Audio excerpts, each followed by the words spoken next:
ഹോമിയോപ്പതിയും ആയുർവേദവും അവ മോഡേൺ മെഡിസിൻകാർ പറയുന്നത് അത് അശാസ്ത്രീയമാണ്. അതിലുപയോഗിക്കുന്ന മരുന്നുകൾ ശരീരത്തിലെ ഓർഗൻസിന് കേടുണ്ടാക്കുന്നതാണ് എന്നൊക്കെയാണ്. പക്ഷേ ഞാനൊരു കാര്യം പറയട്ടെ, ഞാനൊരു ഹോമിയോപ്പതിക് ഡോക്ടറാണ്.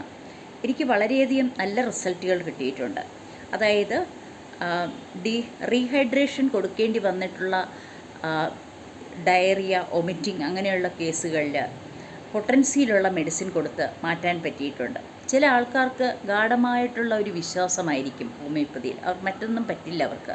അപ്പം അങ്ങനെയുള്ളവർക്ക് നമ്മൾ ആദ്യം പറയും, നിങ്ങൾ പോകൂ, മെഡിക്കൽ കോളേജിൽ പോകൂ, ഇല്ലെങ്കിൽ വേറൊരു ഹോസ്പിറ്റലിൽ പോകൂ, നിങ്ങൾക്ക് അവിടെ ട്രീറ്റ്മെൻറ്റ് കിട്ടും. കാരണം കുട്ടി ഡീഹൈഡ്രേറ്റഡ് ആണെന്ന് പറഞ്ഞാൽ പോലും അവർ പറയും, പറ്റുമോ, ഡോക്ടറിന് മരുന്ന് തരാൻ പറ്റുമോ എന്നുള്ള രീതിയിൽ അടുത്ത് വന്നിട്ടുണ്ട്. അവർക്ക് മരുന്ന് കൊടുത്തിട്ട് പിറ്റേ ദിവസം കുട്ടി നല്ല ഉത്സാഹവാനായി ഹെൽത്തിയായി വരുന്ന കാഴ്ചകളും കണ്ടിട്ടുണ്ട്. അതുപോലെ തന്നെ പിൻവേം ഇൻഫെക്ഷൻ, ഒരു കുട്ടിയെ ഞാൻ ചികിത്സിച്ചിട്ടുണ്ട്. പിൻവേം ഇൻഫെക്ഷൻ വന്നിട്ട് ആ പിൻവേംസ് ശരീരത്തിൻ്റെ ഫ്രണ്ട് പാർട്ടിലൊക്കെ കയറി. ഒരു പെൺകുട്ടിയാണ്, ഒരു 11 വയസ്സായ കുട്ടി. ആ കുട്ടി ചൊറിഞ്ഞ വല്ലാത്തൊരു രീതിയിലെത്തി. ശരീരത്തിൻ്റെ ആ ജെനിറ്റീലിയ വരെ അത് പടർന്നു പിടിച്ചു. വല്ലാതെ ചൊറിഞ്ഞു വല്ലാത്തൊരവസ്ഥയിലായിരുന്നു. ആ കുട്ടിയെയും ചികിത്സിച്ച് ഒരാഴ്ച കൊണ്ട് ആ കുട്ടിയുടെ പിൻവേം ഇൻഫെക്ഷൻ ഫുള്ളായിട്ട് മാറി. ആ കുട്ടിയെയും ഞാൻ കണ്ടിട്ടുണ്ട്. പിന്നെ ക്യാൻസർ പോലെയുള്ള ട്രീറ്റ്മെൻറ്റുകളിൽ അല്ലെങ്കിൽ സിവിയറായ ഒരു ഇൻഫെക്ഷൻ വരുന്ന കേസുകളിൽ അപ്പോഴൊന്നും ഞാൻ ഹോമിയോപ്പതിയോ ആയുർവേദമോ കൊടുക്കാൻ പറയാറില്ല.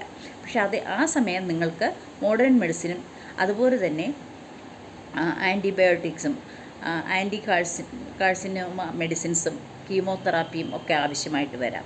പക്ഷേ ചെറിയ ചെറിയ അസുഖങ്ങൾക്ക് പൊട്ടൻസി ഉള്ള മെഡിസിൻസ്, ഹോമിയോപ്പതിയിലെ പൊട്ടൻസീസ് വളരെയധികം ഫലപ്രദമായിട്ടാണ് കണ്ടുവരുന്നത്. PCOD ഇപ്പോൾ എല്ലാവർക്കും ഉള്ള അസുഖമാണ്. എന്താണ് കാരണമെന്നറിയില്ല. ഇപ്പോഴത്തെ തലമുറയിൽ കൂടുതലാണ്.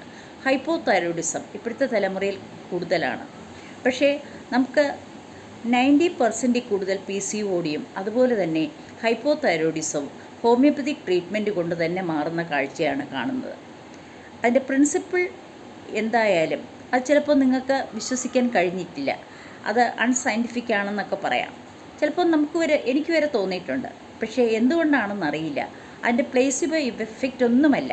പക്ഷേ നമുക്ക് നോക്കുമ്പോൾ, കൗണ്ട് നോക്കുമ്പോൾ അല്ലെങ്കിൽ അതിൻ്റെ എമൗണ്ട് നോക്കുമ്പോൾ ഹൈപ്പോതൈറോയിഡിസത്തിൽ വരുന്ന വ്യത്യാസവും അതുപോലെ തന്നെ PCOD സ്കാൻ ചെയ്യുമ്പോൾ വരുന്ന വ്യത്യാസവും നമുക്ക് നന്നായിട്ട് തിരിച്ചറിയാൻ പറ്റുന്നുണ്ട്.